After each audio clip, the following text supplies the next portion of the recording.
إلى لبنان المبعوث الأمريكي أموس هوكستين قادما من الرياض في زيارة خاطفة. التقى خلال وزير الخارجية السعودي فيصل بن فرحان. هذه الزيارة الخاطفة مهمة بتوقيتها، خصوصا وأنها تحمل أبعادا عدة مع تقاطع الولايات المتحدة الأمريكية والسعودية على اسم قائد الجيش العماد جوزيف عون كمرشح أساسي للجمهورية اللبنانية. مصادر دبلوماسية واسعة الاطلاع وصفت اللقاءات التي عقدها المفد الرئاسي الأمريكي أموس هوكستين مع المسؤولين اللبنانيين بأنها كانت مهمة وبناءة ومثمرة، وأيضا تناول الحديث عن كلمات السر الرئاسية. نستطيع القول قبل 72 ساعة من انعقاد الجلسة الرئاسية في مبنى البرلمان اللبناني كافة الكتل النيابية تعقد اجتماعاتها فيما بينها تتشاور حول الأسماء المطروحة، وأيضا هناك اتصالات تجري على أعلى المستويات بين المسؤولين اللبنانيين على الصعيد الإقليمي والدولي من أجل إنجاز هذا الاستحقاق بمواعده. وأكيد وإذا ما إجا شيء خارج المعادلات وخارج الكلام اللي عم نحكيه، أنا قائد الجيش العماد جوزيف عون هو رئيس الجمهورية المقبل. Okay, but I already said it, but I can say it again. إذن هو يمازحنا. Happy New Year, everybody. Will you come back to Lebanon anytime? Regardless of what my job will be, I always want to come back to Lebanon. We know that you love the Lebanese and you love all the people here. So I would always like to come back to Lebanon. But good evening, everybody.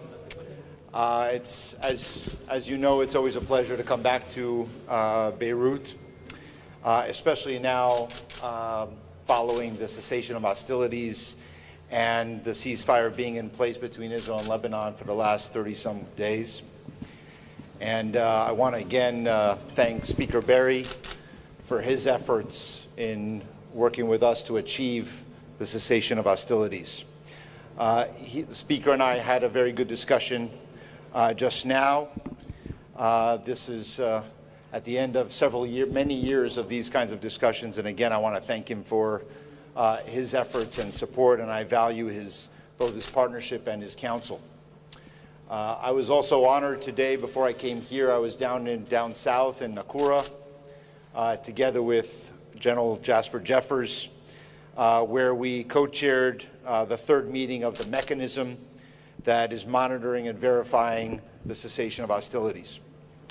I'm also very pleased to report that before the meeting started, the IDF, the Israeli military, started its withdrawal from Nakura, most of the western sector, and back into Israel proper today, south of the blue line.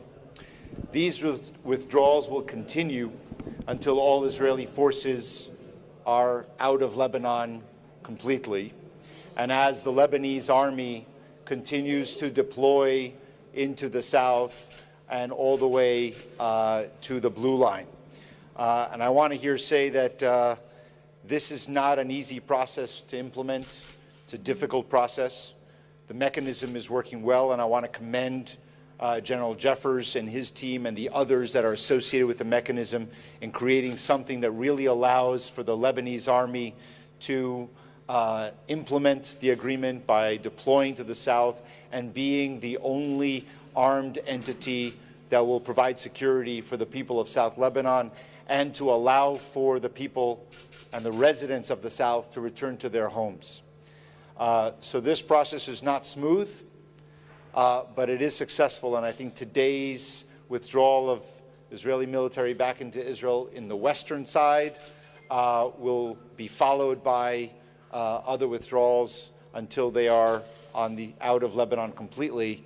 And we will continue our commitment as the United States and the international community to support the Lebanese army as they implement the agreement and provide security in the south and throughout the country. This has been, since I was here last, a lot has changed in the region. So these are critical times for Lebanon to use this time not just to implement this agreement, but to come to political consensus, to focus on Lebanon for Lebanese people, this is an opportunity not to think about outside forces and to really just focus on rebuilding the economy, reforming the kind of reforms that will allow for investment and returning the country to economic growth and prosperity for all.